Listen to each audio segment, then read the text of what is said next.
She's been basically cheating on me from the beginning. Basically, if that's the word you want to use. Now, if you say, she's been cheating on me the whole time, I say, yes, you're absolutely correct. She has been cheating on you the whole time. But since you want to be in basics, basically. She's been cheating on me the whole time. Yeah. He came out of the top. At first, he was sitting there looking dumb. So I was like, that ain't me, son. She's fine. At first, I didn't know who it was. She was in this 7A, some kind of 7A white car. Yeah. Older mama. Right? Yeah. No, new mom. Yeah, new mama. So, he's sitting there looking dumbfounded. I said, I know that. I was like, I know that ain't me, son. He can't step out the car. Who the hell is you? That's what I said. She said, hi, this is my new boyfriend. Where me saw that? Oh, we'll talk about that later. I know she did. And I'm the fool, don't even see all that. I'm the fool that's not even paying attention to it. I'm the fool that's like, well, she's just going after her dream. I'm the fool, okay, she care and it's all good. Because I'm so blinded by my love for her or whatever. I'm so blinded by wanting to do for her. You know? And, you know, and all my work and all my effort has got me to this point where I'm fucking balling and left with memories and images of things that were not real. A bunch of phantoms. I haven't been talking to anybody about any of this, man, and I need to talk about it. She didn't like you. She loved what you could do for her. I cannot believe that somebody I gave my heart to, man, could do that to me. Why do that to somebody? Why do that to somebody? I don't understand. Why do that to somebody? Why do that to someone who fucking genuinely loves you? Doesn't your fucking conscience at some point come to you? It's like, what the fuck are you doing? I've been trying to wreck my brain, trying to figure out how she could do that to me. All the way up until this point, man, and I don't even understand. This girl still was not gonna tell me that she's staying with this dude in his apartment, whoever the fuck he fucking with. To this point, right now in July, dog, she's still playing that game. I talked to that bitch yesterday, man. And she's still acting like ain't nothing happened. How could she see me love her children and give all my love to them and to her? Try to sacrifice. She didn't love you. She just loved what you could do for her. And Angela said, so she sees you taking care of her children. She's like, oh, good. I got this man to take care of my children. Meanwhile, she's getting another man to give her money or do something else for her. And it's so heartbreaking because I didn't have to be with her. I didn't have to be with her. And I chose to be with her. I chose to be with her because I love her. There's everything right there telling you you shouldn't even be bothered with her. There's everything right there that's saying, run away from her. But why? I'm not going to judge her because she has her children. I'm not going to judge her because she's in that place. She's a human being. I get along with her. I like her. Damn, oh no, now I'm in love with her. I want to do everything I can for her. And she saw that and fucking spit in my face, man. Fucking spit in my face. Sucked you dry. And sucked me dry. And not even monetarily. But my love, my feelings, my mental stability. If she was an honest prostitute, like we said, like in Amsterdam, she would actually have less problems. But the fact that she's prostituting herself and lying to each and every man that she prostitutes herself with brings back all sorts of drama onto her. Yeah. She's a prostitute. She's a prostitute. And why me? Why me? Why me? And Helen said, no, she goes, they're both there. She goes, but when one comes, she tells the other one to hide. And vice versa, you know? And I was like, wow. anybody tells me anything, especially if it's a child, I just listen to it. I don't really necessarily rate it until I know anything like that. Wait a minute. Anyone that's not concerned. This is the little girl, right? Wait a minute, yeah, wait a minute. Manas. You say when one comes, she tells the other one to hide? Right, that's what Nahara said. Nahara said that. Nahara said, when one boyfriend comes, mommy tells the other one to hide. Right. Yeah, you even have to experience that, you know, that somebody could just treat people like tissue, pretty much, you know.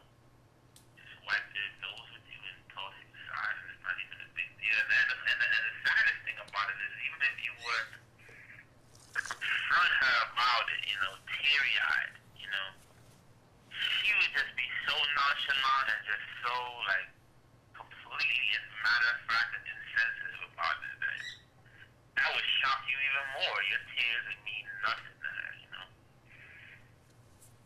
at all. So, you know, go ahead, man, cry, you know, punch some things, break some stuff, Why, man? and then once you're done, yo, just don't. Why? I don't understand. Why would she do that to me? I know what you Why, man? Like, what did I do? I don't know. You didn't do anything. What did I do, You man? just left yourself open to her. What did I do to her? You loved her. Nothing. You didn't do anything to her. I just don't I don't even understand, man. Do you have love her. everything? That's it. I don't even understand, man. Why would somebody do that to somebody, man? I didn't even do anything to her. I didn't even do anything to her, man.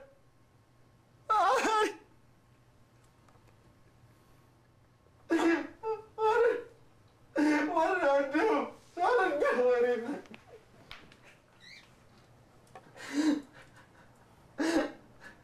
I didn't do anything, man. Actually, I think what it was is that when I decided to leave her, I wasn't angry anymore because I left her. You know, I was, you know, but I think the grieving for it part came in where our marriage, the way that it ended, was very abrupt. It was just like one day I upped and left. I packed my things and I was gone, and I never went back. I thought that this girl really loved me. I thought that she really cared about me. I know, even though I was married to her for 7 years, I was not allured by her, you know. Right before we got married, and I mean right before we actually tied the knot, I hated her. I did not want to be with her at all. As a matter of fact, if you see pictures of me on my wedding day, I was miserable. We fought. I set my mind to making it work because I was married now. And so we were planning the wedding, but the whole time I kept talking to my mother. I was like, and my sister too. I was like, she doesn't love me, you know. And they were like, oh, you know. My sister would be like, leave her. Oh, but she has a baby. And my mother would be like, oh, you're just talking nonsense. She loves you. You sound like your father. Your father used to say the same thing about me. And I was very frustrated about that, you know, very upset about that. But her and her mom just like took over that wedding. So that's what we pretty much were fighting about, the wedding, that I can recall.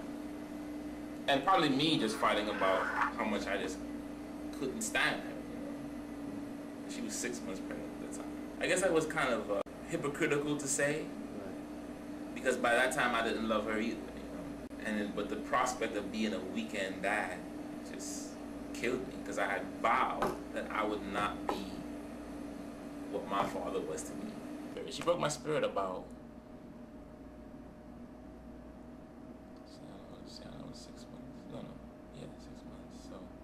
I would say she broke my spirit about a year into the relationship. Wow. So when I say she broke my spirit, I mean that I'm fighting with her, like knowing she doesn't love me, knowing exactly who she is, and I'm not taking no shit from her, you know, until eventually I just broke. I just remember just being like, man, this is gonna be my life for the rest of my life, you know, and she doesn't care. She loves it. The fighting doesn't even affect her. It doesn't affect her like, well, damn, you know, we need to work on our relationship, see how we can work this out. It was like a game to her, and I realized that, and I was like, I'm in way over my head. And I just fell apart pretty much. So the person that I was before that was gone, you know. between 97 and 99, when I had finished that job, my mind broke, literally. I actually heard it snap one day from the pressure of working that job, and the job was, just imagine, it's like working for 3 companies in one. And they didn't listen to anything I said. If I told them, you need this, you need that, they'd say, they wouldn't do it. And then they would expect results still. And then she would just nag and nag and nag and nag and nag. Say, go out and get money, because we need money, but then come home when I tell you to come home. And so I cannot imagine being that stressed again, you know. But I never to my knowledge, I never neglected her nor the children. I always made time for my family. Always. Always, always, always. It was like living in a box with an elephant. There's just no room for you anywhere. You know that feeling, and I've told people this before, you know that feeling like when you're not in a relationship and you desperately want to be in one, and you come home to an empty house and you eat alone, that feeling? Just imagine having that feeling and being married. 7 years. 7 years. There was not one,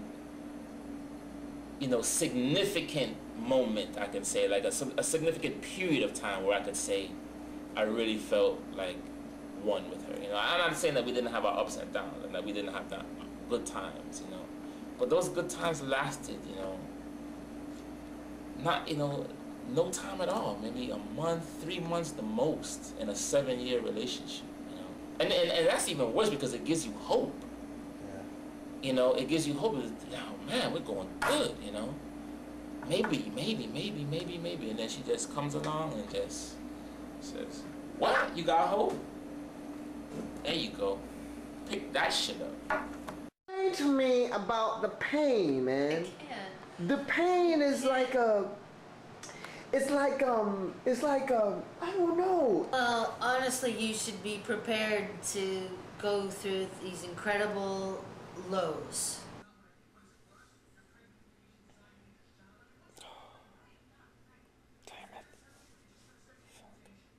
An exorcism. It's like a demon spirit takes over your body. It's like, oh my God. You have to exercise it. What? Through crying. I don't even understand, man. Drinking. My mother don't affect me one way or the other. We're looking at pictures of me. Hurt, and looking at pictures of my boyfriend. Okay, let's see. Let's check. Who had broken my heart. Okay. Damn, you look fucked up. I'm pretty upset. Let's see. I think I erased all of the other ones. And the sad part is that I finished a show and I'm still wearing my stage makeup, and I'm like, oh, I think I passed out at this point, but I still clicked on the camera and I caught the last shot. Hey, man. You can fade out on that one. Makes no sense. It doesn't make any sense at all. But you're an idiot when you're in love. You don't know what's going on. You just know that you want to be with the other person. That's all. That's it. That's the thing that hurts the most. We tried in the relationship, and we realized because of the circumstances, she getting her car being repoed, she getting kicked out of the house, not working, not having any money. I bought her a phone, and because she couldn't afford one, she couldn't even qualify for one. The thing that hurts the most, I think, is that she never really wanted to be with me in the first place. And that hurts, man. That hurts. That hurts a lot. This is a book that I had to create beginning September of 2004, because that is when she began to file lawsuit after lawsuit against me, falsely. Because her whole intention was to take the kids from me. The first thing it began with was that when I left her, which was I left that house in April. Maybe like the first week or the first 2 weeks in April of 2004. Mind you now, and check the records, the girl never works. You will find that any job she had maybe lasted 2 or 3 months. Look at the date, April 15th, right? This is me paying for the children's daycare. Oh, this was insurance that I had to get on the car, right? Because I already had insurance on her fucking car, right? That I was paying. But she called the people and told them, don't put him on the insurance. Mind you now, I owed her mother mortgage money. And mind you, I did not have a car. She didn't care. So I had to get insurance so I could get a car, otherwise I wouldn't be able to get around. So this is me paying the lawyer for getting the money from the house. This is another check, note the date, paying for the kids' summer camp, because they were only in summer camp at this time, their daycare center. This is $800 made out to cash. I cannot prove to you who it was written to because it was made out to cash. It's $800. Another payment for the kids' school. This was actually for them to go on a field trip. And she cursed me out for this. Don't ever send the kids, pay for the kids to go on a field trip at 9 in the morning. I don't want to get up at 9 in the morning. As God as my witness. This was another check I had to pay. Had to do also with the house. The check I made out to her mother. I wasn't living there at this time. This is April 15th. I had moved out of the house. If you hear her tell it, I wasn't doing anything. I supposedly gave her mother a check. $900. May 31st for, can't really read it too good. It's either $300 or $500. I don't know which one that is. Can't tell. Oh, it's written out. $300. That's it. Paying for the children's school. Here's the name of the school they were going to. She's living in her mother's house. She doesn't work. And I'm gonna prove to you in a minute that I was buying all the groceries and cooking for the kids. Buying diapers and everything. So you're gonna look at this money and be like, well, $300 ain't much, but this was $300 and she wasn't doing shit. Oh, no. This was actually when she took me to court, July 15th. She took me to court and I had to write her a check for $900. This was when the child support payments began. So this is proving to you that before all this, she was receiving money before she actually took me to court and told the judge that I was not giving her any money at all. I even kept these just to prove that I was paying my child support. These are receipts. These are receipts. This is the Has she ever seen any of this stuff? No, she has never seen this because it has never come to court. This is the counselor, me paying the counselor for marriage counseling. This is, we got married in 1997. We got married in December of 1997. I had probably after the first year, maybe 2, I'll even go as far as 3 years, I was on my knees begging her, please let us go to counseling, because she would complain and complain about me and the relationship. She never wanted to go to counseling. I even went to counseling on my own for about a month or 2. She did not come. She even thought it was ridiculous. But in 2004, when I'm like, I don't want to be with you no more. Please, let's go to counseling, Manasa. That's the proof right there. Look at the date. See, this is the date when I'm supposed to be in a deadbeat. This is after I left the house, but before child support. I'm paying for not only my kids, but her kids. But this was for a field trip. This is where we get to, this is the good stuff. See, this is the good stuff right here. These are the receipts of when I was being a deadbeat. This is when I have these receipts of me going to Publix. Notice what I'm buying: groceries, bread, honey buns, and strawberry and banana. These are the Capri Sun drinks that you buy for your kids, you know what I'm saying? Soy milk, tropical juice and stuff. This is groceries. How much money did I spend? Not much. What? $40. And this was in April 30th. This is after I left the house. Why am I buying groceries? And why am I buying kids' things? Because I'm going to the house after I left the house and I'm taking care of my kids. And giving her money on top of it. You saw that with your own eyes. This is, what, a week later? 2 weeks later?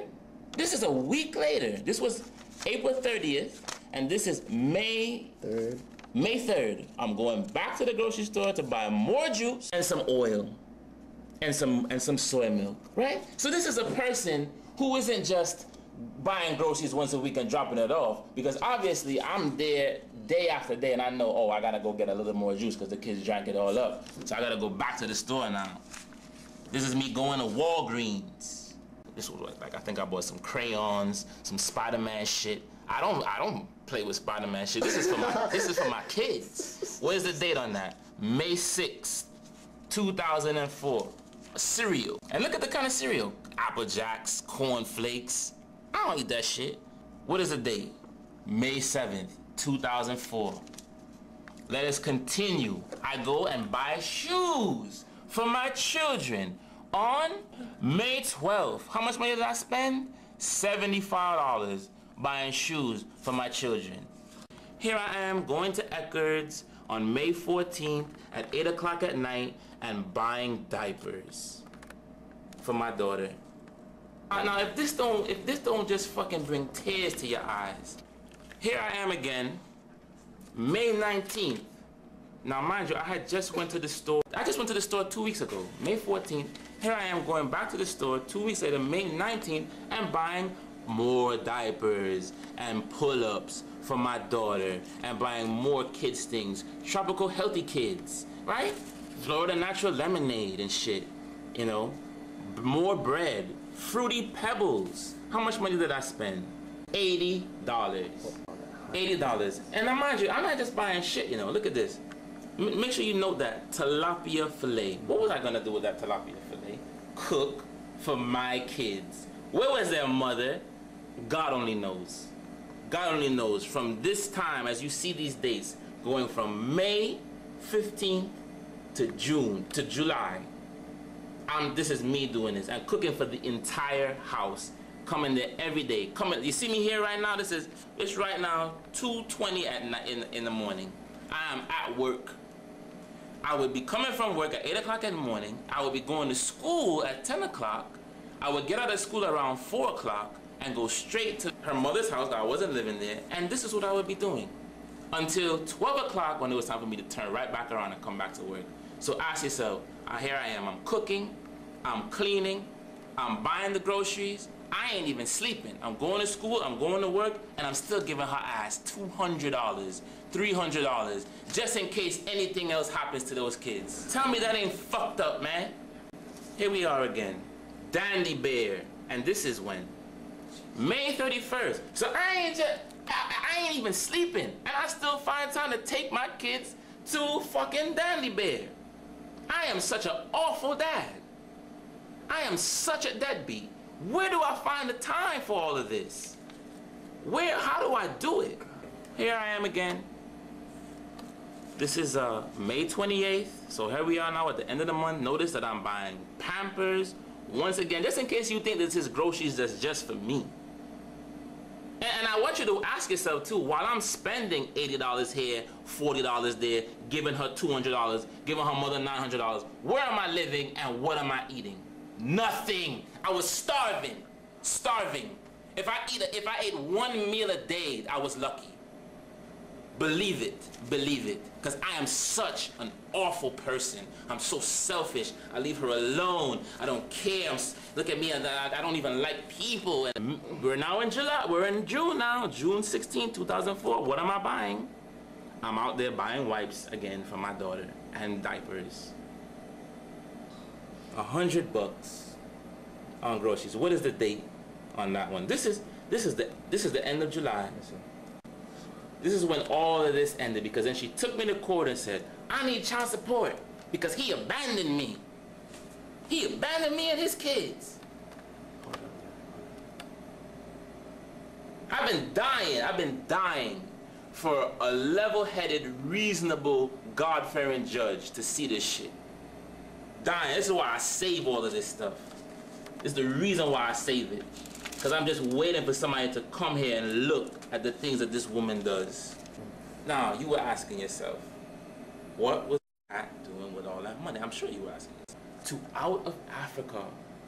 Is that kids' things? I don't think so. How much money does she spend?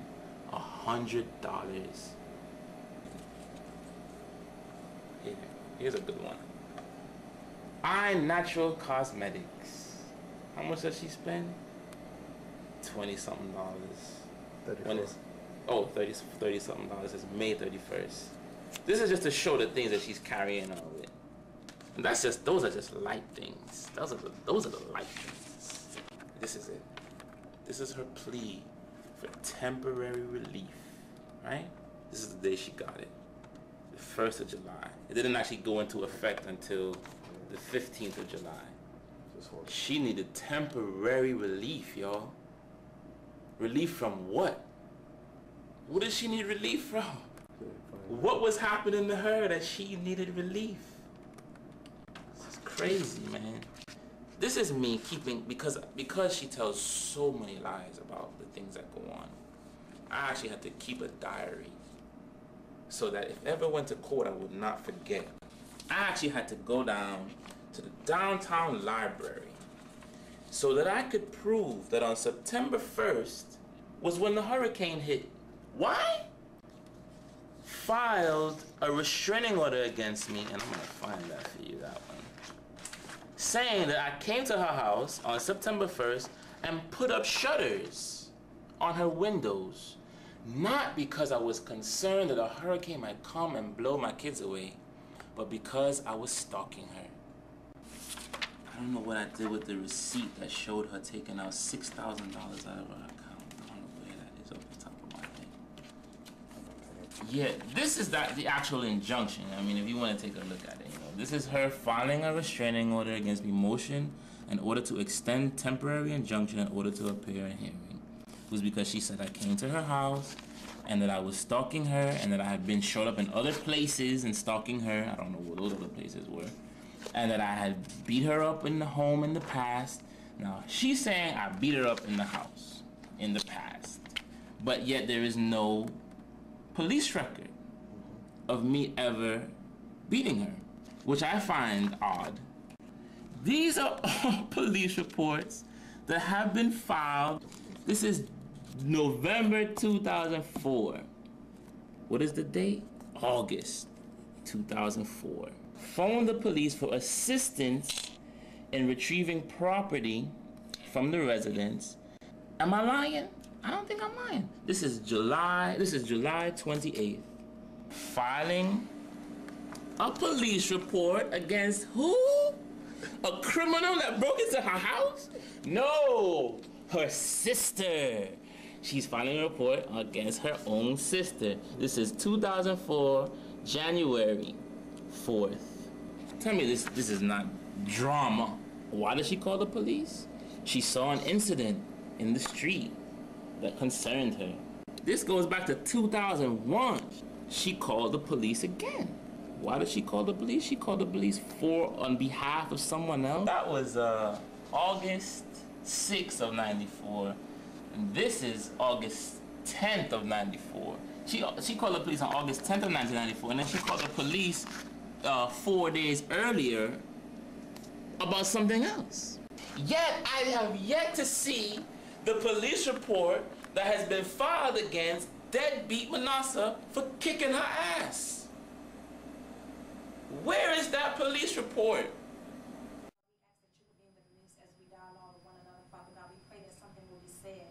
Father God, that will give us better understanding, Father God, that will give us more clarity, Father God, and that will make us a better person, Father God. In the name of Jesus, I pray to really get a real male perspective on how you really look at us, how you really feel about us, and what are some of the dumb things that we should not do as women. I needed to be married. That's what's supposed to happen. You're supposed to be married. You're supposed to have some children, you know, and that's what I thought that I was supposed to do. I thought I was supposed to get married. I thought I was supposed to have 2.5 children and have the white picket fence and all the things that come with marriage. I did not love him. I think when it comes to a relationship, I really believe that one of the biggest things a man really needs is a support system. That's it, Brother Phil. Men deal with a lot of things when it comes to business and dealing with, you know, the corporate world. Exactly. We have to be belittled a lot of times, and when we come home, we need a supporting wife. If that woman say, all right then, baby, you know what I'm saying, you ain't doing this with me, or go walking with me to the park. I ain't got time. You should make it your business. Go ahead. Gonna feed the ducks. I'm gonna walk. I do it right now. I ain't even gotta do it. It ain't mine. A lot of times I don't want to do what I got to do, but I'm right there, you know, just showing, you know, hey, I respect what you're saying. We do what y'all want us to do, you know what I'm saying? To a point, if you got something to say, your opinion is just as good as mine, as a man. Because you the woman, you know what I'm saying? That don't mean that hold you for the act on. You got your opinion just as good as mine. If I'm doing something wrong, I'm going to say, well, damn, baby, you're going out too goddamn. Now, man should respond should be like this. What days you want me to go out? You feel like I'm going out 7 days a week? You know what I'm saying? You feel like I'm going out 7 days a week? No, can I go out on Thursday, Friday, Saturday? And you know what I do? What time you want me to come home? Most people don't sit down. Let me tell you something. If you can talk all you want to. A bunch of talking don't mean nothing if y'all don't understand each other. That's why people say, well, you've never been married and this, that, and the other. But one thing that I do know and I agree with, we don't sit down and we don't communicate. All of that crap about, oh, they change after they get married. A lot of the times those situations are there. Sweetie, you can talk about it before you get married, and it can change. I don't care, because you have to know, like my husband, very, very ambitious person, work all the time, skilled in so many areas. But it came from his childhood. His daddy been spending time with him. So talking about it doesn't mean that it's going to actually transpire. Hold on, that's what I said. Not just talking about it. You knew before you married. Y'all have to come to an agreement. Listen, sweetie. For me, did you say, listen, I understand how it was when you were growing up as a child, this, that, and the other half. This is what I want. What's wrong with doing that? Getting up cooking for your man, your husband, and ironing his clothes, and doing what's wrong with it? They don't appreciate it. Oh, no. The minute truth come across, don't appreciate it. No. You can't. My mother said, I don't care. That's not how. Right. Now, when I got home, guess what? If you make fun of that 1%. Marriage, relationships, you going into battle. That's how a lot of people look at relationships, but it shouldn't be that way. We said that when you date somebody, you look at that person as, that's my future husband. And if you look at somebody in that manner, you might treat them a little different. You might expect a little bit more from them. But if you say, that's my boyfriend, or you done put those man friends, you done put those titles on there, that's all they are, friends. In a relationship, you spend 10% serious, 90% play. You should take 90% serious, 10% play. Because while you're with the person, the ideal marriage is not that we have great sex. When the sex get old and your face and body get old, what do you have?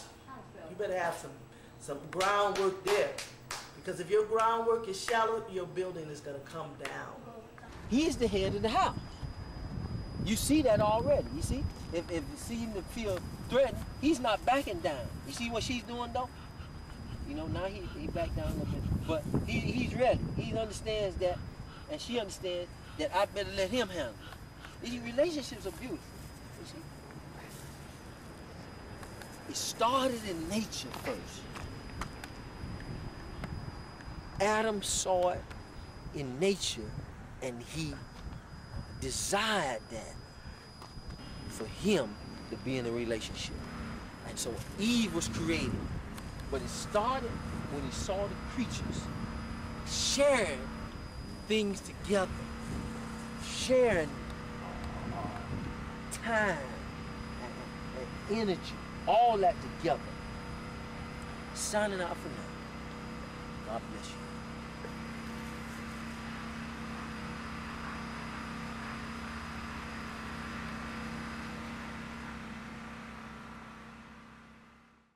That really fine woman, that, classy, intelligent, refined, confident woman who knows herself and knows what she wants. And most people are just not even close to that. Most women, most men, they're just totally lost. They don't know what they want, they don't know who they are, they don't even know why they do things or why they feel the way they feel. Why am I beating my wife? I don't know, because she's a bitch. They don't know. They're just doing, just people acting like animals, like just completely on impulse, with no kind of firm foundation. I was very nice to her. I was a total gentleman. But she was used to being beaten by her boyfriends and, you know, being mistreated and yelled at and called a cunt and all sorts of things that I didn't have any desire to do. I loved her, so I treated her great, and I cooked her dinner, and I fucked the shit out of her, and we went on trips together, and it freaked her out. You know, yeah. You know, at first she was crazy, but she's like, wow, you know, I've never met anybody like you. This is so different. This is amazing, you know, and she would just cry in my arms, amazed at the whole thing. But eventually, I think it was just too much. It was too unfamiliar. Because they're really falling in love with you. So then it's like, oh shit, you know. Because they're expecting at any moment you're gonna freak out and throw the telephone at their head, which is what her ex-husband did. Wow. Shit. You know, that's why they got divorced, because he cracked the telephone over her head. Ooh, wow. So she's expecting this. At any point, I'm gonna freak out and beat her. Do something. So what was this girl expecting me to do? Just to provide for her like everybody else has. Like her mother did. Like then all the men that she started screwing after. She went from her mother and men at the same time to then just the men. I mean, behavior like that, it's irrational, it's beyond, you know, acting out of fear. It's, like I said, the maladjusted. I'm surrounded by them. You know, something happened in her development that she ended up with this need to be with men all the time and depend on them and not be able to take care of herself. And it's like an addiction. It gets to the point where you lie. You say anything you have to say just to keep it going. That's what Angela said. An addiction, that's what they tell you. They blame everybody else, everything else. It's never going to be her fault. But their fault.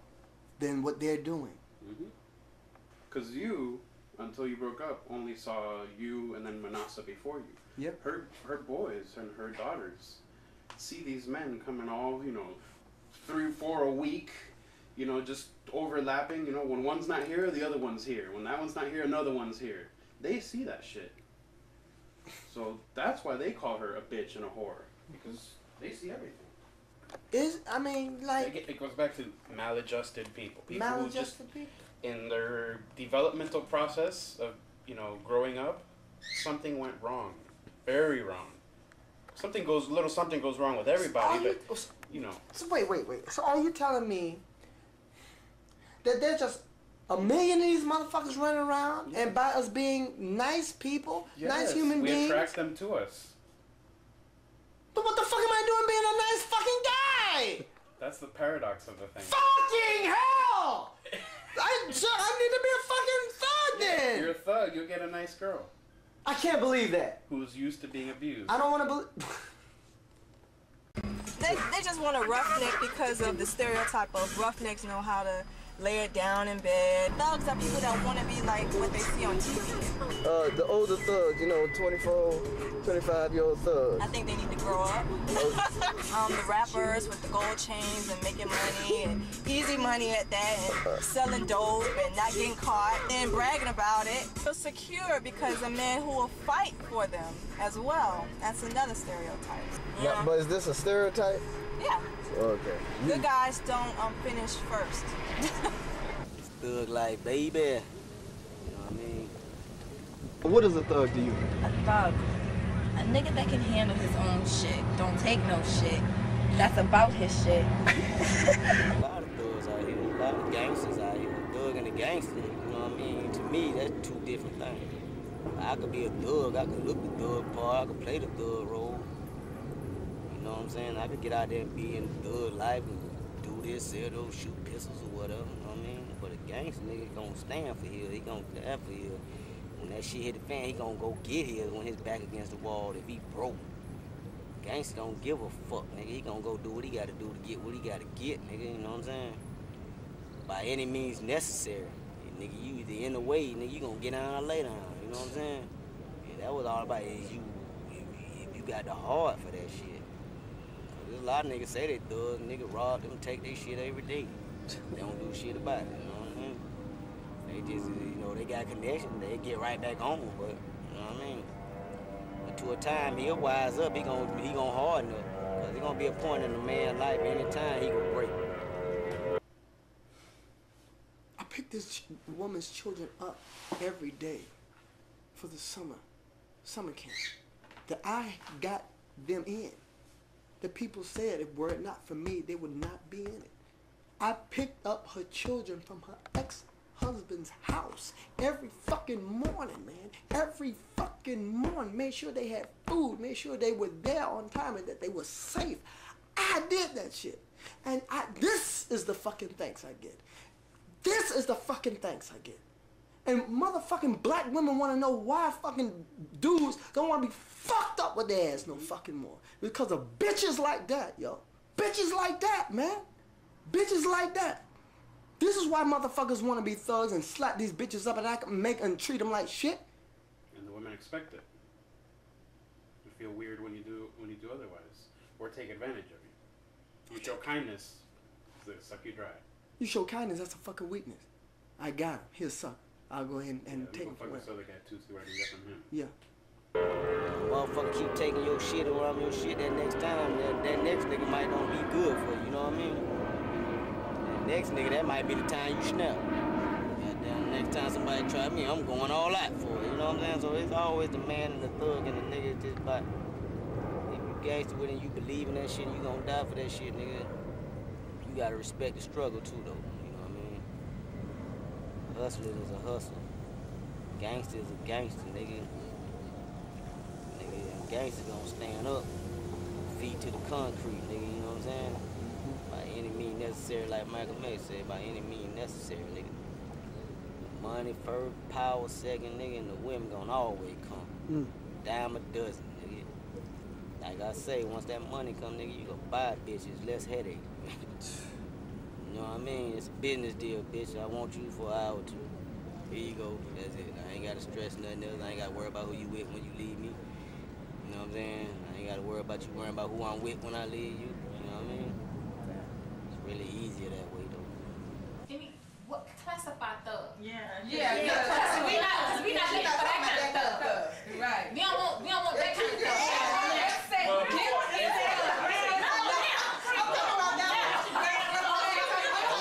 But it just so seems that when y'all getting with these people, they ain't that type of thug that's 10%. He's 90%. I'm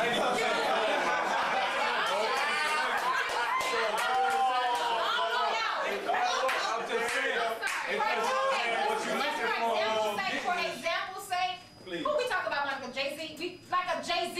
See somebody in corporate America driving a purple Impala on 22 with spinning wheels. I'm just, oh no. We don't want that kind of, we don't want that kind of. Well, from what I've been getting, a lot of people, they say that a thug is a Tupac type, or a Jay-Z type, or a Method Man type. The roughneck, tattooed, bling bling. Yeah. But really, what is it? Who says a thug is a bad image? It's just an image. It's not really necessarily a bad thing. It's just your style. I was assuming that y'all meant the thug that's sitting out there in the street, because that's what majority of young people are looking for. Even some older people. Some people that sit around our age or older are still looking for this quote-unquote dope boy, this quote-unquote thug, this quote-unquote, and they want to make this a marriage and make him a man and make them all, and it ain't gonna happen. Yeah. I don't know why they would want a thug. I don't understand it. So. Why do you say that? Because to me, I guess a thug is somebody who doesn't work, or like they shoot and kill or hustle to get money and stuff like that, and I don't think that there's a good future in that, so I don't know why a woman would want to invest her future in somebody who doesn't have a guaranteed future. A lot of the young ladies that we talked to today, a lot of them said they like the thug because of his security.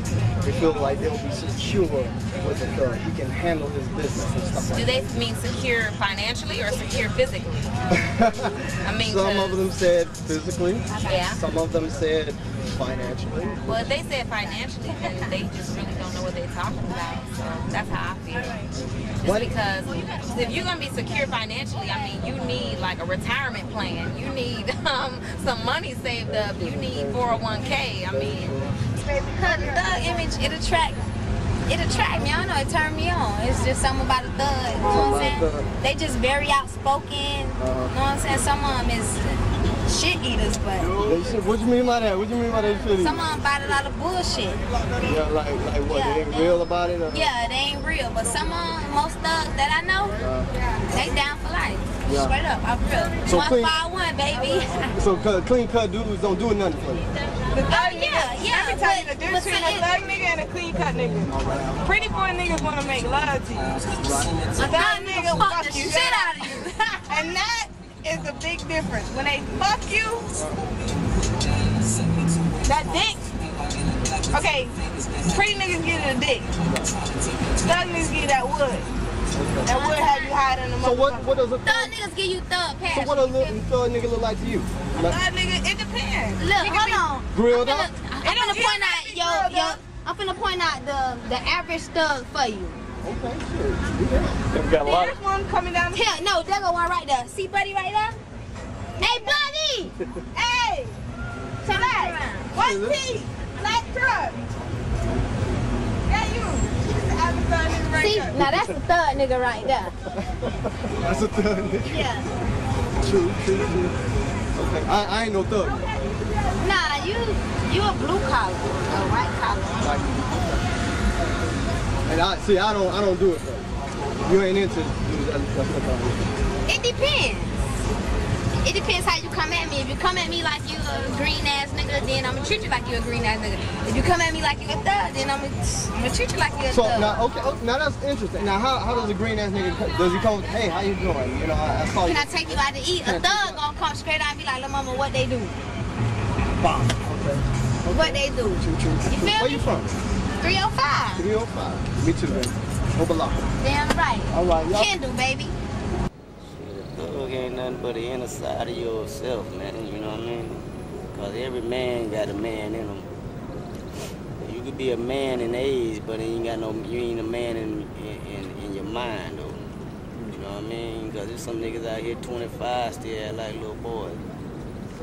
So it ain't really nothing to be a thug. It just is you gonna be the one who believe in that shit. Is you willing to die for that shit? I found out that she took the kids and moved to Georgia, someplace in Georgia, Macon, I believe. But I wasn't too sure what that meant. Because I had heard also that she was gonna go see. I know she had been back and forth seeing her father. I thought it was just like another visit, but I know she had never taken the kids before, and she wouldn't have to ask me because she's not supposed to go out of the state without my consent. They moved, because they're gone. I find it very strange that she would make a move, a permanent move, out of state without ever mentioning it to me, without an email, a phone call, because that's illegal. She's not supposed to do that. She's supposed to get my consent first. And this just goes right along with what she's been trying to do all along since I left her, which is try to take the kids away from me because she knows that's what's gonna hurt me the most. So I couldn't come near her house, I couldn't pick up my kids from school, so I could not see my kids, and that went on for 7 months. And while she had me away from the kids, she indoctrinated them, telling them, your father, they would say, why isn't daddy coming to visit us? Oh, because he doesn't love you. And just to show you how fucked up the court system is, the judge wouldn't give me overnight. At first, he wouldn't give me overnight visitation because he figured that if my ex-wife was keeping them from me, there must be a good reason. But my lawyer managed to talk him into it easily to let me have overnight visitation. So they gave me every other weekend with my kids. The first thing that came out of my oldest daughter's mouth and my son's mouth was, why didn't you come get us? Like, why do you think I don't love you? And she said, because mommy told us that you don't love us, you don't care about us. And I was able to sit down and show her all those documents that I showed on camera because her mother said I wasn't giving them any money. They said sometimes they could not eat. Sending her $920 something a month. So what was she doing with the money if the kids were not eating? I showed her every single child support check I had sent in the interim that they'd been gone. I showed her the restraining orders that she had sent. I explained to her about what she did with the contact card for school, so I could not pick them up from school. And my daughter sat there and my son sat there and they held their head and they said, our mother is a liar. She's perpetuating the sickness that is in the black community where these bitter-ass black women just shit on men and tell them it's their fault. All she sees is Manasa has to pay. These are children that you're raising, and she's so much about her little image that she will prance around and call herself an empress and act like she's all into this whole black community and black unity and repatriation. You don't even have any fucking obligations. You can just sleep all day. That's why I'm talking to you. That's why you have all the time in the world to sit here and concoct shit and write stupid ass text messages to me and have me in and out of court every time the wind blows because you ain't doing shit. You ain't got a fucking job. You ain't gotta say, God damn it, I gotta be up at 7 o'clock. You parcel out our children when you have them. You want them so bad. Make sure Manasa doesn't get them. But every fucking time I turn around, my sister's got them. My mother's got them. Asha's got them. People I don't even fucking know got them. And then when they come back fucking sick with ringworm and pneumonia and salmonella, I did it. They were with me from Friday evening to Monday morning, and I made them sick. Now, it couldn't possibly be you. Half the time, nobody knows who the kids are with. Sometimes you even separating them. Nakali's over here with these boys, and Nahara and Sayana and Nahara over here with these boys. And girls, whatever. You know, this family or that family. You full of shit, man. And that ain't even funny because it's like, you could be full of shit, but why the fuck you gotta drag the kids into it? They're little kids, and they're such sweet children. I cannot even take the credit for how sweet they came out. They just came out with such sweet dispositions. And you can't even sit down and take the time and try to make that transition as easy as possible for them. No. You go out of your way, working harder than you've ever worked in your life to make it as difficult and as frustrating and as devastating as possible for them. In every way, while you go around, whispering in everybody's ear that it ain't your fault. It's Manasa's fault. And that's why I don't want you to have the kids. Because when they're all fucked up and they're looking at you, we're gonna say, it ain't me, it's your father. He fucked you guys up. African American women have developed, I think over time, some very bitter feelings of betrayal with African American men, and I think the feelings in their minds perhaps may be justifiable. But I also think we need to look at the realities of our past. Historically, the performance of our people. Many of our women become baby factories. See the children as traps. Oh, I got you now. You ain't going nowhere. You're not going anywhere. Well, guess what, ladies and gentlemen? That's the worst thing you could do. We have not been taught, and we came up under a different auspices. We came up through slavery. So some of us are free, most of us are not. And they're prostituting themselves in an effort to feel love.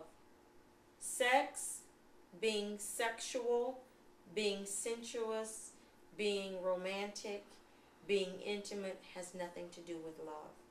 Love is patient, and love is kind. Love is gentle. Love is not going to put any pressure on you. That's why it's patient. Love understands that you have 5 children already. You're coming back on the rebound from a bad marriage, or 2 or 3. This promiscuous, I'm sure she always wanted to dress like these young girls, and she was always partying like a young girl. I can only imagine that's her character. And you know what that was all about? She probably had her hair, and I'm sure she kept her shape intact because it wasn't about her. It was about, I look good, so they'll be with me. Because that's all she thought she was worth. That's where her value of self was. Beautiful. They're going to be infatuated with my beauty. But guess what? I'm the world's worst mom. And just spend time working on you, getting to know who you are. Fall in love with yourself. At least get to know yourself. Get to know who you are. Fall in love with yourself. You won't need people to tell you you're beautiful. You won't need people to say, oh, you look nice today. You're going to wake up and, oh, God, you're so awesome. Look at me. You made me beautiful. And you look, you got your hair still wrapped up and tied up in your scarf and your PJs on. You train your children. There was no way this woman was going to go to school. Her kids they weren't accustomed to routines. There was no training. Without the proper help, without the proper coaching, without the proper mentoring, statistics have proven, Ms. Shawn, she never got a chance to grow up. And there's a difference between girls and women. If the penis was a major part of the relationship, the penis would have moved on already. And the vagina would have been holding the camera in her hand. 10:51, you're fucking haunted. You know what to fucking do. Just do it. You gonna let one pussy just make you all confused? That's your problem. The vagina doing something else to you. This is usually the toughest time for me. Because I know that she is fucking him now. She's fucking this new guy.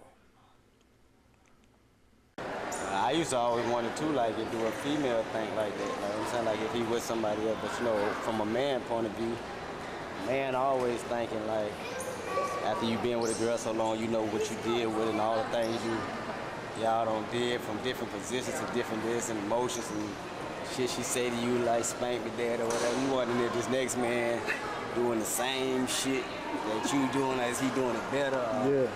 Why is she with him instead of me? Like he must got the bigger dick. You know, you don't want to think like that, but it's just that devil riding you out, man, on your mind. Like, you know, your thought process is a powerful thing. You know?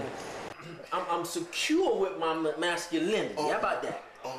And my sexuality, where I understand what I like.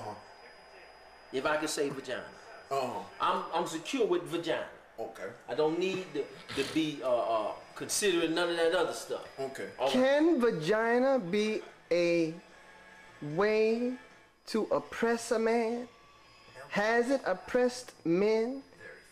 Have you ever allowed yourself to be ensnared, enslaved by vagina? Is it possible for a man to be enslaved by the vagina but think he is in love? Let him answer that. I can do anything for vagina, maybe the first time, but after the first time, I am no longer a slave to the vagina. Can you understand that? No. The reason being is because after I get the vagina, I enslave the vagina. Enslave the vagina. So therefore I am no longer a slave to the vagina. Because I have the vagina do my bidding. So vagina looks at me as if I am the emperor. The emperor of vagina. Yes. And so vagina looks at me and say, what is thy bidding, my master? But this is the problem right here, what we talking about. See, this is the problem. Because we looking at the vagina separate from the woman. Is what she used to get a restraining order against her. But that very when it should be morning, the and other the way dates around. correlate, that very morning she sent me a phone text message. Yeah. She says, what goes around comes around, whore. Your judgment goes around. That's what she said. That's the text message she sent right before she shows up and starts an argument. Trust me, she paints herself like she is a saint, like she is a pure white. Just went out and got from Staten Island, New York, and just moved into my house with my husband, who me and him just got married.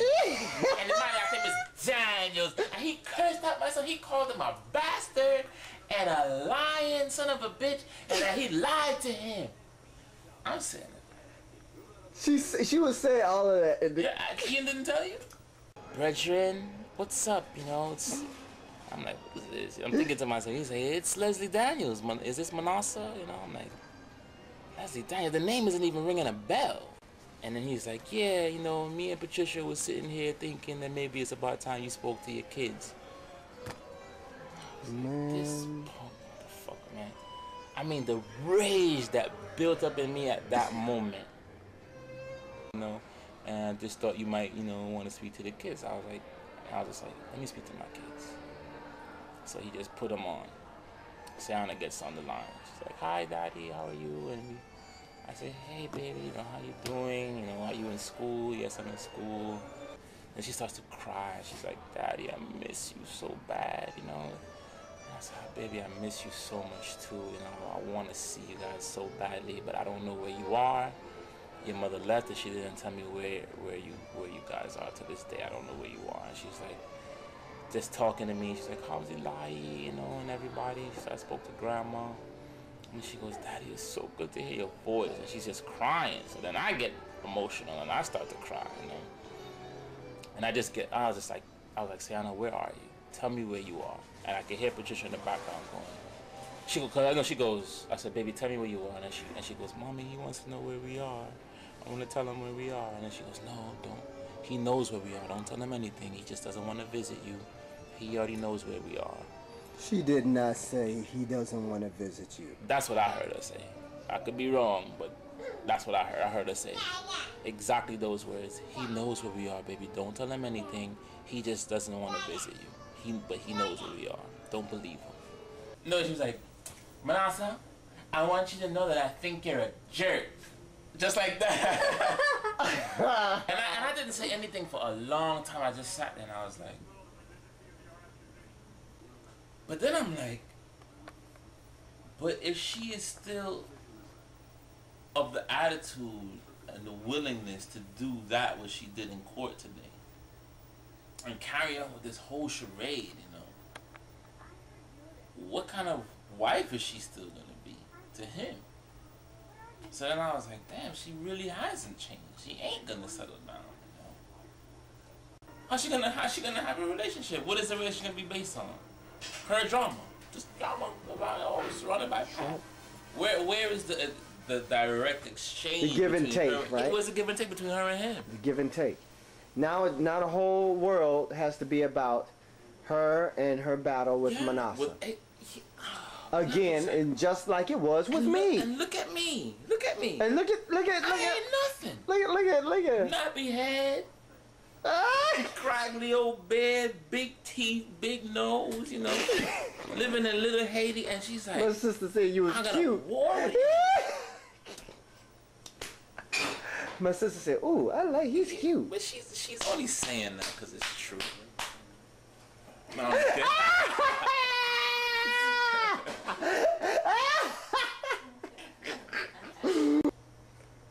I'm just wondering what next.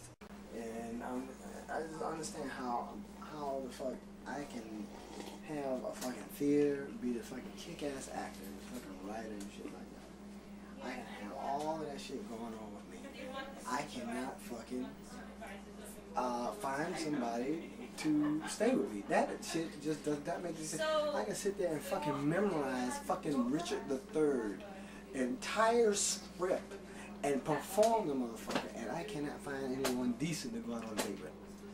How the fuck does that happen? When you don't love yourself, dude, you allow any and everything that happen to you. You know what I'm saying? That's beyond the true love you got for yourself. You know what I'm saying? I mean, that's how I feel about it. I feel I can't say how everybody, but I love me, dude. You know what I'm saying? So it's like, if I love me, why I'm gonna commit this crime against my own self? Everybody's supposed to be used in this world. It's just a matter of drawing limitations and know because of who you are, what you know you want to do and what you don't want to do. You want to be loved so much that you let yourself get in a situation to be used up. And you didn't stop and take the time to really see that's not your mate, that's not your soulmate. Because you wanted it so much to be that. So, like I said, it's really, the thing about it is to really take your time and get away from the emotion. Because I think that's what drives people a lot of times too, to make quick decisions that they wouldn't normally make if their emotion wasn't so strong or feeling taken about somebody. So like, take that time and sit back. Realize the emotion is there. It's a good thing. It's a good thing, but at the same time, don't let it be your pilot. Also, that's a real lack of love for self. This crime against my mind, against my heart. You know what I'm saying? So it better I just go ahead and leave this situation alone. And that's just how I feel. A lot of cats, they want to stay content in there, and they want to be clean. That ain't gonna work. I mean, yeah, you might, y'all might do y'all whatever, you know what I'm saying? The loving was good at night, but the next day it's even worse. The more you fall into this, it gets deeper and deeper. One of the biggest fears is being with yourself. A lot of people just don't want to be with themselves. A lot of people don't want to really, they don't want to revel in their own individualism. That's why the richest place is not the bank. The richest place is not Beverly Hills. No, the richest place not even in you. Come on, the now. richest place is the graveyard. Yeah, because that's the richest niggas place. die of dreams. Dreams die, you know what I'm saying? So it's like, you gotta love you, dude. You gotta love you. And when you start loving you, it's even hard to get in a relationship with somebody else. Because you don't want to let you go. Exactly. So you in love with you. Exactly. And you and God got a relationship so strong, like, man, look here, that's why she said remotely, if I even see a nigga wink like my ex-boyfriend, you know what I'm saying? It's like, man, God, you perfect. You know what I'm saying? And I already done seen the sign, you know. But if you ain't there, if you ain't connected, dude, you know, it's a hard situation. I just kind of go out the cast. If they ain't really feeling it, let it go, man. Because I'm going to tell you, though, one of my biggest fears, I was saying to my cousin when we was out there, one of my biggest fears, man, is I can't fathom me. I done caused all this pain. I done came kicking and screaming at my mama coming into this world. And I can't fathom me, like, deceasing and dying. And I never really found my calling or what my purpose was. Mad niggas die because they don't know who they is. People die not knowing who they were and what it is they specifically supposed to do. Yeah. If God gave you a purpose, period, and if you ain't fulfill your purpose, dude, to me, you waste the oxygen. I've always thought were decent. This guy, I don't. It's 5 after 5 on the 19th of October. Calling Patricia because she's lying. Hello? All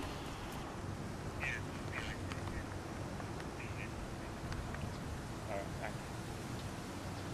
All right. They're on their way. Okay.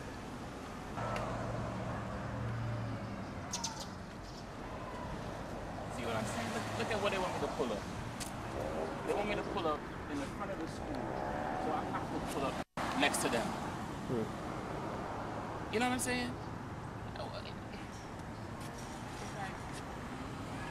Instead of just pulling up right here in the parking lot, you pull over there and you just let my kids walk over to me. I don't want to just go anywhere near them.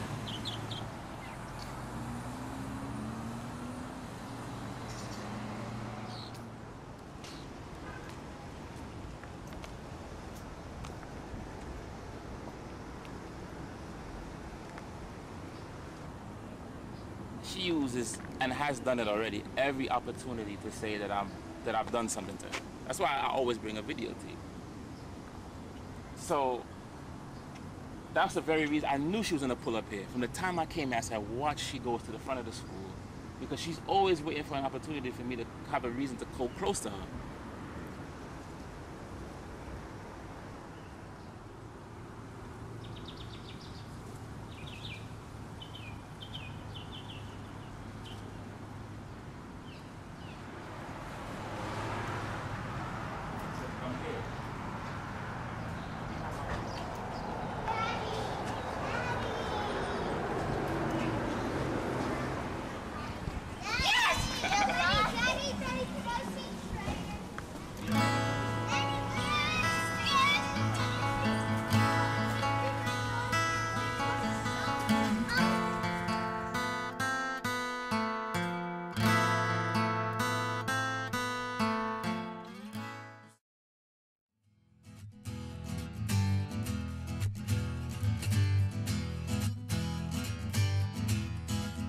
And I have this constant dream.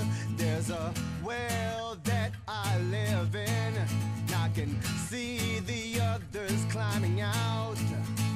Reach out my hands, but they look away. And from what they say. There are better days, and there's this place trimmed in gold and suffering, where all the people go. The cookie cutter society all lined up in a row. Reach out their hands and I look away, and I get on my knees, but I can't stay. Better days.